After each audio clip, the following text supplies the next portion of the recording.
Prosím vás, povedzte mi, odkedy je znásilnenie majetkový trestný čin? Vedeli ste o tom, alebo nevedeli ste o tom? Z informácií, ktoré máme, pani Števúlová informovala pána ministra, myslím, že v útorok, že táto skutočnosť tam je. Pán minister vedel o tom. A nič? Povedal vám to? Bol tak korektný ku vám, alebo aj vy ste o tom vedeli už od útorka? Vedeli ste o tom, že schvaľujete trestný zákon, ktorý zníži premlčaciu dobu na znásilnenie na polovicu.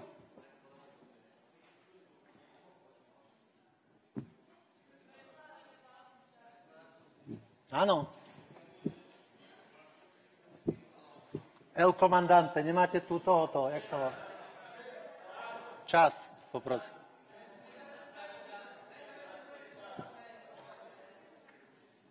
Beží vám čas, pán kolega. Nemám predkladateľa. Beží vám čas, pán kolega. Išiel na hygienickú prestávku, ktorú tolerujeme. Pán kolega, pán Pročko, nehučte, nie ste tu v zoologickej záhrade. Pán kolega Alojz Hlina, pokračujte, beží vám čas. Máte čo povedať? Chápem ako vaše vystúpenie ako ukončené. Tak pokračujte, prosím. Však urobme zadosť. Nech sa páči, pokračujte.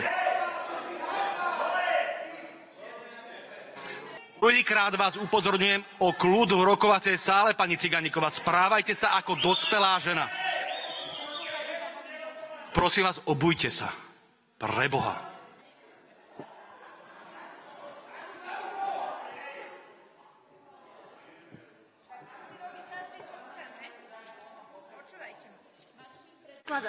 Pani Ciganíková, obujte sa, nemôžem to cítiť. Podľa zákona tu má byť predkladateľ. Nemôžem cítiť, obujte sa, prosím vás. Čo si myslíš, že si na Kube? Preboha, zbláznili ste sa, človeče. Si na Kube? Pán kolega, zbláznili ste sa. Severná Kórea? Vráťte sa na svoje miesto.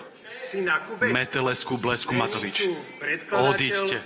Odíďte. Daj pauzu, dobre? Odíďte, pán Si Matovič. myslíš, že si na Kube, ty uchyl? Odíďte. Čo ste povedali? Že si uchyl. Povedzte, čo však. Že si uchyl, to som povedal.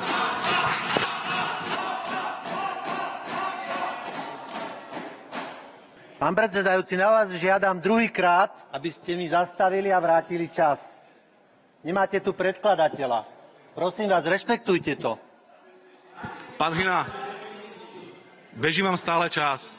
Pán Matovič, vráťte sa na svoje miesto, porušujete rokovací poriadok. Vyzývam vás prvýkrát. Nie, nemôžete obťažovať predsedajúceho. Nemôžete stať kdekoľvek. Nemôžete stať kdekoľvek. Nie. Toto nie je ústav pre duševne chorých, toto je parlament, pán Matovič. Choďte na svoje miesto, nech sa páči. Pán predsedajúci, žiadam vás, zastavte. Pán kolega, čas vám beží. Ak toto je súčasťou vášho prejavu, nech sa páči. Čas vám beží. Predkladateľa. Nemám tu predkladateľa. Prosím vás, nerobte to. Čo to robíte? Čo to robíte už? Nebláznite, kde ste?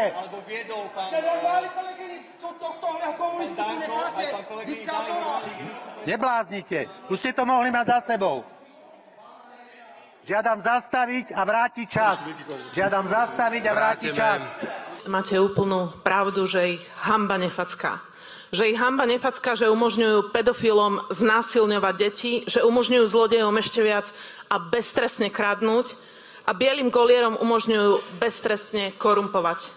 A tu bude v pléne vykrikovať nejaký Kaliňák junior, že ja som si nakradla na dom. Ináč ďakujem vám, pretože civilná žaloba bude hneď nasledovať. Práve preto, že ja s manželom sme si peniaze zarobili poctivou prácou v zahraničí, nie kradnutím na štátnych zákazkách, nie zlodejstvami na eurofondoch ako vaši kamaráti v kauze dobytkár, nie korupciou ako odsúdený špeciálny prokurátor Kováčik a nie krátením DPH ako majiteľ Ficovho bývania odsúdený Bašternák. A vy tam sa predu označujete za nejakých vlkov, ale vy nie ste vlci, veď vy ste obyčajní kojoti, zbabeli kojoti. Ak ste čítali Vinetu a tak viete, že to je tá najnižšia kategória chrapúňov, ktorí urážajú ženy, klamú, ubližujú deťom. A to ste presne vy. Hanbite sa tam dole.